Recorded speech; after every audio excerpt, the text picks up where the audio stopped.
마가복음 14장 1절로 마지막 절까지 읽었습니다. 오늘도 새벽을 깨우신 여러분들에게 하나님이 크신 은혜 베푸시기를 원합니다. 우리는 지금 순환의 한 주간 오늘 수요일, 목요일, 금요일 3일 동안에 되어질 일들을 읽었습니다. 순환의 한 주간이 예수님의 사역에 한 3분의 1 정도가 거기 다 들어 있습니다. 특별히 화요일 날 엄청나게 많은 말씀을 하시고요. 수요일 날은 베다니 나사로, 마르다, 마리아의 집에 거하면서 마리아로부터 극진한 그러한 예우, 대접을 받습니다. 향유옥합을 깨뜨려서 마리아가 발을 붓고 머리털로 닦아드리는 그러한 일이죠. 거기에 가룟 유다가 못마땅하는 내용이 나오고 있습니다. 14장 3절 보겠습니다. 예수께서 베다니 나병 환자 시몬의 집에서 식사하실 때 한 여자가 매우 값진 향유고 순전한 나다한 옥합을 가지고 와서 그 옥합을 깨뜨려 예수의 머리에 부으니 어떤 사람들이 화를 내어 서로 말하되 어찌 이 향유를 허비하는가. 여기에 한 여자는 마리아를 가리키는 것입니다. 베다니 나사로의 집에는 부모님을 여의고 3남매가 살았습니다. 나사로와 마르다와 마리아. 이 3남매가 예수님을 잘 공경했고 또 예수님도 부모가 안 계시는 그들의 집에 가서 가끔 유하시곤 했습니다. 바쁘신 순환의 한 주간에 베다니에 가서 쉬시는 동안 이 마리아가 자기의 결혼 준비를 위해서 준비해 놓은 향유 옥합을 가지고 와서 깨뜨려서 예수님의 발에 붓고 머리털로 닦아드립니다. 좀 더 자세한 내용은 요한복음 12장에 나와 있습니다. 그 점 좀 보시면 좋고요. 거기에서 이제 예수님께서 너무너무 기뻐하시는 거예요. 그 모습을 보면서. 그런데 어떤 사람들이 화를 냈다. 이게 어떤 사람들은 가룟 유다를 비롯해서 다른 제자들인데요. 특별히 가룟 유다가 이렇게 말합니다. 이 향유를 300데나리온에 팔아가지고 가난한 사람들에게 줄 수 있었도다. 발이라고 하는 것은 물로 담그면 되는 거죠. 고가의 향유를 발에 붓고 귀중한 머리털로 닦아드린다. 이게 좀 가룟 유다가 볼 때는 낭비, 허비한다고 생각이 되어지는 거죠. 보편적인 생각은 그렇습니다. 허비하고 낭비하는 거. 물로 하면 될 걸 왜 그 비싼 향유를 가지고 그렇게 하느냐. 이게 보편적인 생각이죠. 자, 은혜 받기 전에는 우리가 주 앞에 드리는 모든 것이 허비하고 낭비하는 것 같아요. 그러니까 내 마음에 인색한 마음이 드는 거예요. 내 것을 가지고 주께 드린다는 마음이 있기 때문에 그러죠. 이게 보편적인 마음이에요. 근데 은혜를 받고 성령 충만하면은 이거 모든 것이 다 주께로부터 온 주님의 것인데 내가 그 중에 일부를 드릴 수 있게 되었다. 너무 감사한 거예요. 감격적인 거죠. 감동이죠. 저는 어제 노회 갔다 와서 저녁에 CTS 방송을 좀 틀었는데요. 어제 처음으로 시작한 다음 세대 마이크 온이라고 하는 그러한 프로가 있더라고요. 초등학교, 중등, 고등 3명이 나와서 10분씩 자기의 신앙생활과 하나님이 내게 주신 은혜, 그 은사를 가지고 어떻게 적용해 나가는가. 물론 교회에서 선생님들도 가르쳐주고 학교에서 그런 프로젝트를 하는 학교도 있는데 청소년들이요, 초등학교, 중고등학교는 나이가 얼마 안 되잖아요. 너무 말을 잘해. 예쁘게 잘하는 거예요.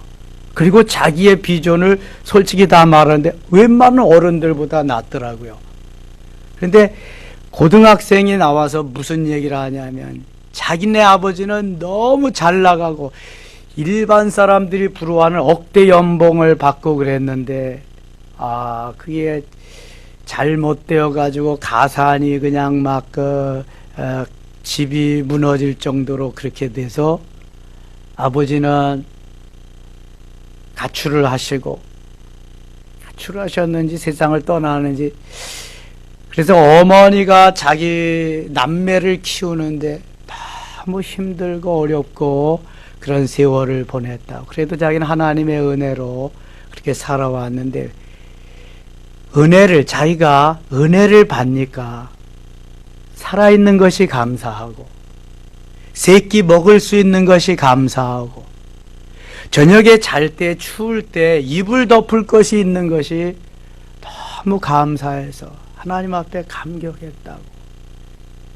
그러면서 이 공감하는 내용을 나누고 싶고, 하나님이 우리에게 주신 이게 다 은혜인데 같이 그렇게 공유하며 살고 싶다고. 고등학생이 그러더라니까요. 여러분, 이불 덮어보는 걸 감사해 보신 일 있어요? 하나님이 새끼 내게 주신 거 감사해 본 일이 있냐고요. 내게 이웃들을 만나게 하셔서 내가 이렇게 살아가는데 너무 감사. 은혜를 받고 하나님의 은혜 속에 살면 다 감사한 거예요. 원망 불평거리 시험들 새가 어디 있어요? 은혜가 없으니까 그런 거지. 가룟 유다, 은혜가 떨어져서 요한복음 13장 2절에 보니까 벌써 마귀가 시몬의 아들 가룟 유다의 마음에 예수를 팔 생각을 넣어주었다. 예수님을 팔 생각을 넣어주어 버리니까 요한복음 12장에 보면은 이 사건이 나오고 13장에 보면은 그냥 그런 또 사건이 나오잖아요. 가룟 유다가 예수님이 돈으로 보이죠. 향유 옥합을 깨뜨려 드는 것도 이게 말도 안 되는 일을 하고 있거든. 이게 은혜 받지 못한 보편적인 내 생각으로 하는 생각에, 여러분 신앙생활을 보편적으로 내 생각으로 하는 것을 가지고 교회에다가 적용을 하려고 그러면은 이건 안 되는 거예요. 교회는 주님이 핏값으로 사신 주님의 몸입니다. 우리는 주님이 핏값으로 사신 주님의 것이고요. 이게 보편적으로 생각할 일이 아니에요. 내 생각으로 생각할 일이 아니라니까. 죽을 영혼 살렸잖아요. 죽었던 거 살려줬잖아요. 벌써 지옥 갈 인생인데 천국 가게 하셨잖아요. 마귀의 자녀 하나님 자녀 되게 하셨잖아요. 이게 어찌 보편적으로 생각할 수 있는 일이에요? 그런데 우리는 교회 와서도 보편적으로 생각하고 자꾸 내 생각대로 하려고 한다고요. 이게 가룟 유다예요. 다른 게 가룟 유다가 아니라. 또 한 번 예수님을 팔아먹는 우리 자신이 된다니까요. 얼마나 비참하고 비극적인 길을 가는데도 몰라요, 이거를요. 은혜를 받아야 이게 바로 하나님의 엄청난 속에, 기적 속에 살아간다는 걸 알 수 있는데 은혜를 못 받으니까 그런 거죠. 어제 그 중학생이 이런 걸 또 발표하더라고요. 그 AI라고 하는 인공지능, 우리가 하는 게 아니라 로봇이 하는 건데, 이 로봇이요 600명이 한 달 동안 해야 될 은행 업무를 AI가, 로봇이 3시간 20분이면 혼자 다 해버린대요. 그러니까 이제 뭐 일할 것들이 없잖아요. 사람들이 다 해고당하고 막. 그런데 걔가, AI가 할 수 없는 게 있다는 거예요. 뭐냐면 공감 능력이 없다는 거예요. 기쁘고 감사하고 감격하고 이런 게 없다는 거예요. 그게 없으니까 창조의 능력도 없고, 걔는 주입시켜 준 거, 그러니까 자기가 받아 먹은 것만 가지고 데이터를 활용해서 할 수 있다는 거예요. 이제 그런 시대가 온다는 거예요. 사람들이 할 일이 없고 다 AI가 다 하는데 걔가 할 수 없는 일이 바로 공감하며 같이 끼면서 크리에이티브, 창조하는 이런 능력이 없다는 거예요. 우리는 그쪽으로 이제 가야 된다는 거죠. 중학생이 발표하는 거예요. 중학생이. 아유, 얼마나 감동적이지. 여러분, 하나님이 성령이 역사하시고 은혜를 베푸시면은요, 이런 역사가 일어나는데 이게 보편적으로 생각하려니까 안 되는 거죠. 그럼 그 사람들은 AI 얘기만 하는 거예요. 공감하고 하나님이 주시는 능력으로 창조하고 그런 역사는 뭐 있지도 않은 거지. 이게. 가룟 유다와 같이 그래서 보편적으로 내 생각대로 살면 안 돼요. 그리스도인은 하나님의 은혜로, 허비라고 해도 이거는 거룩한 허비예요. 여러분 4절 보세요. 어떤 사람들이 화를 내어 서로 말하되 어찌하여 이 향유를 허비하는가. 허비는 맞아요. 그런데 우리가 일반적으로 보편적으로 생각할 때 그냥 허비지. 허비는 버리는 거 아니에요. 낭비하는 거죠. 여러분 주님 앞에 드리는데 허비가 있어요? 낭비가 있어요? 이게 믿음이 없는 사람이지. 은혜가 떨어진 사람이죠. 여러분 예물 드리면서 허비한다고 생각해 본 사람이 있어요? 그런 사람은 교회 나오지도 않을 거야. 아니면은 예수 믿는 걸 이용해서 어떻게 한몫 챙기고 복 받으려고 은혜 받지 못했던 베드로와 야고보 요한과 같이 한 자리 해 먹으려고 하는 사람 빼놓고는 없을 거예요. 허비라 그래도 거룩한 허비고 낭비라 그래도 거룩한 낭비야. 이거는요. 은혜 속에 들어가야 그런 거예요. 그리고 전혀 허비라고 낭비라고 생각하질 않아요. 이게 은혜잖아요. 나 살려주셨으니까 할 수 있는 거지. 내 생명 거두어가 보세요. 뭐래 하기는 조금만 더 생각을 하면 엄청난 역사에 동참할 수 있는데 조금 생각이 부족하기 때문에 허비하고 낭비하는 것으로 끝나고 말아요. 남양순 권사님, 그렇죠? 그러면 이게 그래서 은혜 받아야 사는 거지 은혜 받지 않고는 살 수가 없어요. 이게 어디 그냥 우리 세상적인 모임이 아니잖아요. 예수 그리스도 자체인데, 예? 생명 그 자체, 길 자체, 진리 자체인데, 예. 주님을 만나지 못하고 은혜 받지 못하고 어떻게 하겠어요? 5절 보세요. 이 향유를 300데나리온 이상에 팔아 가난한 자들에게 줄 수 있었겠도다 하며 그 여자를 책망하는지라. 보편적인 사고와 가치관을 가진 사람이 말하는 거예요. 이게요. 예수께서 이르시되 가만두라. 너희가 어찌하여 그를 괴롭게 하느냐. 그가 내게 좋은 일을 하였느니라. 예수님은 도리어 칭찬하시는 거예요. 이게 은혜잖아요. 가난한 자들은 항상 너희와 함께 있으니 아무데라도 원하는 대로 도울 수 있거니와 나는 너희와 항상 함께 있지 아니하리라. 가난한 사람들은 너희와 함께 있는데 나는 항상 너희와 함께 있지 않다. 이거는 아주 심각한 비장한 말씀이잖아요. 예수님은 이제 곧 이 세상에 안 계시다는 것을 말씀하는 거예요. 나는 너희와 항상 함께 있지 아니하리라. 그는 힘을 다하여 내 몸에 향유를 부어 내 장례를 미리 준비하였느니라. 내가 진실로 너에게 이르노니 온 천하에 어디서든지 복음이 전파되는 곳에는 이 여자가 행한 일도 행하여 나 그를 기억하리라 하시니라. 복음이 전파되는 곳마다 이 여인의 행한 일이 기억되리라. 복음이 전파되는 곳. 이것은요 엄청난 은혜죠. 그러니까 성경에 마태, 마가, 요한복음까지 다 이게 기록이 되어 있잖아. 이 여인의 행한 일을 전파하기 위해서. 만일 발로 띡 닦아드리고 그 다음에 자기가 결혼 자금으로 썼다면 이런 일은 일어나지 않았을 거예요. 그래서 낭비라도 거룩한 낭비고 허비라도 거룩한 허비라는 것을 잊으시면 안 돼요. 10절 12 중에 하나인 가룟 유다가 예수를 넘겨주려고 대제사장들에게 가매 그들이 듣고 기뻐하여 돈을 주기로 약속하니 유다가 예수를 어떻게 넘겨줄까 하고 그 기회를 찾더라. 그러니까 이 유다라는 제자는 가룟 유다는 벌써 예수님을 팔 마음을 이 사단이 마귀가 집어넣어 줬기 때문에 그런 생각을 하고 그런 말을 하게 된 것이다. 제정신으로 그런 말 할 수 있어요? 제자인데, 제자 중에서도 돈꾀를 맡아가지고 하는 제자인데 얼마나 신임을 했으면. 22절 갑니다. 22절 예수님이 안타까워서 이렇게 말해요. 인자는 자기에 대하여 기록된 대로 가거니와 인자를 파는 그 사람에게는 화가 있어. 여기 그 사람은 누구를 말할까요? 가룟 유다. 인자를 파는 그 사람에게는 화가 있으로다. 그 사람은 차라리 나지 아니하였더라면 자기에게 좋을 뻔하였느니라 하시니라. 가룟 유다는 이 땅에 태어나지 않았다면 차라리 나을 뻔했다. 예수님을 팔아먹고 지옥에 갔으니. 신라권이라고 하는 밀턴의 신라권을 읽어보면은요, 지옥도 층계가 있는데, 지옥도 이렇게 계층이 있는데, 지옥 중에서도 맨 마지막, 맨 밑바닥에 가룟 유다는 가 있다는 거예요. 차라리 태어나지 않았으면 좋을 뻔한 제자죠. 그 다음에 예수님이 성만찬 하시는 내용이 나오고요.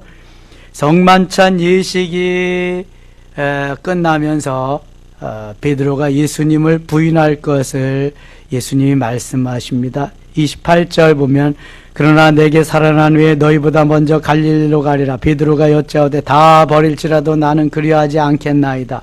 예수께서 이르시되 내가 진실로 내게 이르노니 오늘 이 밤 닭이 2번 울기 전에 내가 3번 나를 부인하리. 닭이 2번 울기 전에 3번 나를 부인하리라. 31절 같이 읽겠습니다.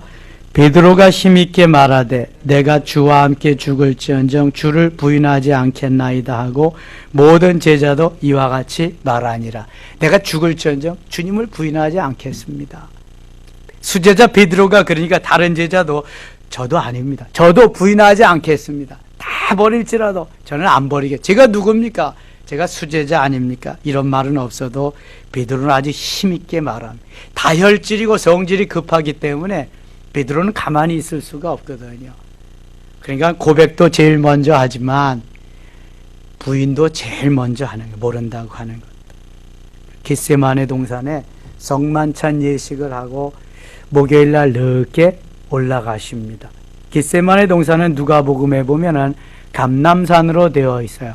감람산은 감람나무가 많기 때문에 감람산이라고 했고요. 감람류, 감람 열매를 짜서 감람류를 거기서 만듭니다. 겟세마네라고 하는 말이 기름을 짜다라고 하는 의미가 있어요. 감람산에서 감람나무 열매를 갖다가 기름을 짠다. 이것은 예수님이 바로 돌아가시기 직전에 목요일 저녁에 늦게 올라가셔서 금요일 새벽까지 기도하시는 겟세마네 동산에서 기름을 짜듯 온 마음 정성을 다해서 기름을 짜서 기도하시는 겟세마네 동산의 기도를 의미하는 거예요. 33절입니다. 33절 베드로와 야고보와 요한을 데리고 가장 중요한 사건 때 베드로, 야고보, 요한을 데리고 올라가십니다. 기둥같이 여기는 삼총사. 그런데 열심히 저들은 예수님의 좌우편에 앉기를 그렇게 애썼던 거거든요. 그냥 뭐든지 어떤 거든지 열심히 있어야 돼. 열심히. 베드로와 야고보와 요한은 정말 열심히 있었습니다. 그러니까 베드로는 제일 먼저 고백하고 제일 먼저 예수님을 부인하고, 야고보는 그 열심히 있었기 때문에 제일 먼저 사도 중에서 순교하고, 요한은 그래서 제일 많은 성경을 기록합니다. 제자 중에서 만모섬에서 그냥 많은 고난도 받고요. 열심히 있어야 돼. 뜨거운 열심, 주를 사랑하는 내 가슴이 타오르는, 불타오르는, 이게. 그런 사람은 베드로보다 일찍 배반도 할 수 있지만 하나님이 또 일찍 고치셔서 멋있게 사도행전 전반부를 1장부터 12장까지를 맡기게 하나님께서. 35절입니다. 이르시되 아빠 아버지여, 아버지께는 모든 것이 가능하오니 이 잔을 내게서 옮기시옵소서. 그러나 나의 원대로 마시옵고 아버지의 원대로 하옵소서 하시고. 자, 예수님이 이 땅에 오신 목적이 뭐라 그랬어요? 죽으러 오셨어요. 죽어야 구원하니까. 근데 죽지 않게 해달라고 기도하니까 잘못된 기도잖아요. 고치십니다. 나의 원대로 마시옵고 아버지의 원대로 하옵소서. 자, 기도의 결론은 아버지의 뜻대로 되는 거예요. 내가 아무리 기도해도 아버지가 원하지 않으면 이루어주지 않습니다. 그러니까 마음 편하게 기도하고 아버지 원대로 하시옵소서, 그대로 따르겠습니다, 응답인 줄 믿고 순종하겠습니다. 이게 가장 편한 거예요, 여러분. 예수님과 같이. 죽으라고 보냈는데 죽지 않겠다고 기도해 주면은 이게 아버지의 뜻을 이루는 거예요. 이미 아버지의 스케줄은, 아버지의 디자인, 아버지의 계획은 다 죽는데 맞춰져 있는데 안 죽겠다고 반대 방향으로 간다고 하면은 이게 되냐고요. 어차피 안 될 거잖아. 아버지의 뜻대로 순종하며 가겠습니다. 이게 제일 좋은 플랜이 아니겠습니까? 기도의 제목 32절 돌아오사, 37절 돌아오사 제자들이 자는 것을 보시고 베드로에게 말씀하시되 시몬아 자느냐, 내가 1시간도 깨어있을 수 없더냐?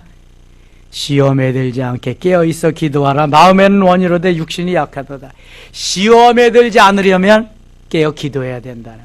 그래서 베드로가 나중에 깨닫고 근신하라, 깨어라, 너희 대장 마귀가 우는 사자와 같이 두루다니며 삼킬 자를 찾나니, 베드로전서 5장 8절에 말씀하시는 거예요. 41절 세 번째 오사 그들에게 이르시되 이제는 자고 쉬라, 그만 되었다, 때가 왔도다. 보라 인자가 주인의 손에 팔리느니라. 더 이상 기도할 필요 없다, 내가 다 주인의 손에 팔려간다. 우리도 이렇게 그냥 새벽에 일어나기 싫은 거 일어나서 새벽 기도 안 해도 될 때가 옵니다. 내가 주님 앞에 갈 때, 이 세상에 종말이 올 때 안 해도 되잖아요. 예? 근데 그때까지는 해야 돼. 그때까지는. 왜냐하면 시험에 들지 않게 하기 위해서. 왜냐하면 하나님의 나라를 이 땅에 이루기 위해서, 주님의 뜻을 이루기 위해서. 내 육체가 말을 안 들어서 그렇지. 말을 안 들을 땐 어떻게 해야 돼요? 어떻게 해야 돼? 쳐서 복종시켜야 돼. 자, 우리가 속기 쉬운 것을 마음은 원이로되 육체가 약하도다 하고 나자빠지면은 그때 못 일어나요. 마음은 원이로되 육체가 약해도 나를 쳐서 복종시키면 일어나는 거예요. 여러분, 비행기 그 엄청난 철근이 뜨는 걸 보셨죠? 어떻게 뜨겠어? 그 철근들이 엄청난 무게, 거기다가 수백 명 실지어 화물을 그냥 엄청나게 실지어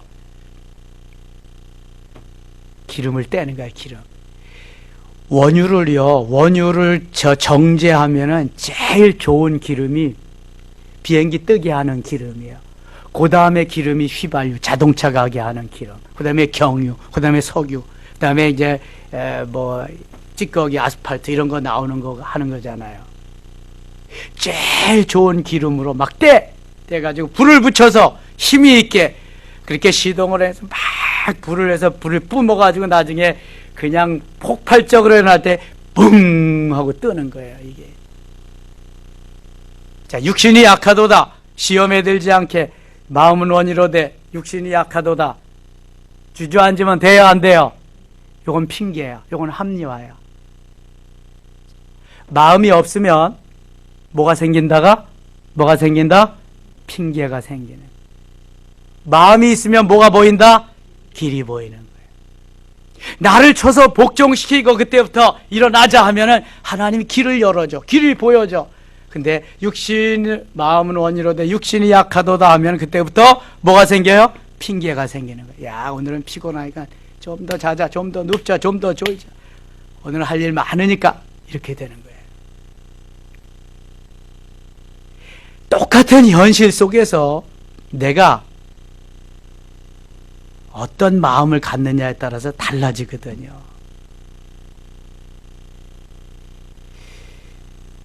베드로가 되느냐 가룟 유다가 되느냐가 백지장 하나 차이거든요. 똑같은 제자였잖아. 변질되느냐 변화되느냐, 이거 잠깐이요. 이거는 50절 갑니다. 50절 제자들이 다 예수를 버리고 도망하니라. 제자들이 다 예수를 버리고 도망하니라. 다 도망갔어요. 고난의 현장에 아무도 없고. 62절 갑니다. 62절 예수께서 이르시되 내가 그니라. 인자가 권능자의 우편에 앉는 것과 하늘 구름을 타고 오는 것을 너희가 보리라 하시니. 요한계시록 1장 7절에도 구름을 타고 오시겠다 그랬고요. 마태복음 26장 64절에도 구름을 타고 오시겠다고 말씀하셨어요. 예수님은 다시 오실 때 구름을 타고 오시고, 마귀는 못 타고 우리 속에 들어온다? 틈을 타고 들어와. 틈을 주지 말아야 돼. 마음은 원이로되 육신이 약하도다. 이러면 벌써 마귀가 틈 타고 들어와 가지고요. 그래, 오늘은 자빠져 자. 무슨 놈의 새벽 기도냐. 야, 코로나가 이렇게 심한데 쇼쇼. 마귀는 그런다니까요. 그러면 맞습니다. 맞고요. 그냥 그렇게 되는 거지. 틈을 타고 들어온다니까. 안 돼요, 안 돼, 그거. 66절 가겠어, 66절. 마귀가 틈 타고 들어와서 어떻게 되나 보세요. 베드로는 아랫뜰에 있더니 대제사장의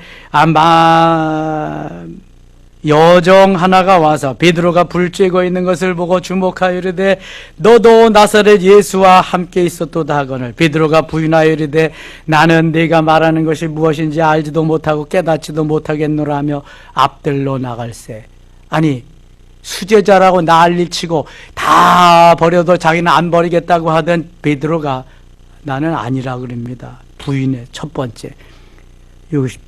69절. 여종이 그를 보고 곁에 서 있는 자들에게 가서 이르되 이 사람은 그 도당이라 하되, 또 부인하여 조금 후에 곁에 서 있는 사람들이 다시 베드로에게 말하되 너도 갈릴리 사람이 참으로 그 도당이니라. 그러나 베드로가, 자 71절 같이 읽어요. 이건 같이 읽어야 돼.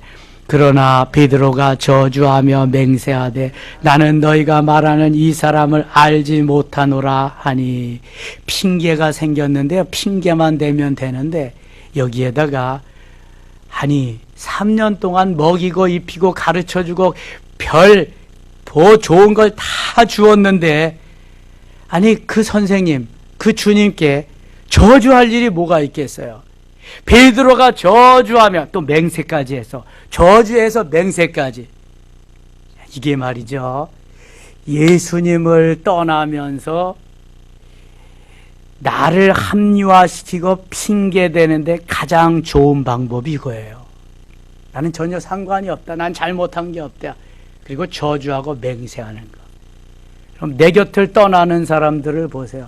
사랑하니까 떠난다는 사람은 남녀간에 사랑을 해서 떠나는 거고, 대부분은 다 저주하고 맹세하면서 떠나. 그냥 못마땅하다는 거지. 여기 내게 보지 못할 연놈들이 있다는 거지. 그래서 떠난다는 거야.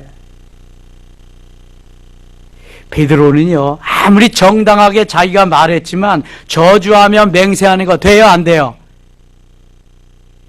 예수님이 베드로에게 잘못한 게 하나도 없어. 눈꼽만큼도 없어요. 무리를 걷는 기적의 하나님, 베드로를 통해서 칭찬하시고, 땅에서 매면 하늘에서도 매고, 하늘에서 매면 땅에서 풀면 하늘에서 풀리고, 이걸 누구에게, 아무에게도 주지 않았어요. 베드로에게만 주었는데 저주하고 맹세할 게 있어요? 아이고, 죽일 놈이지 이거.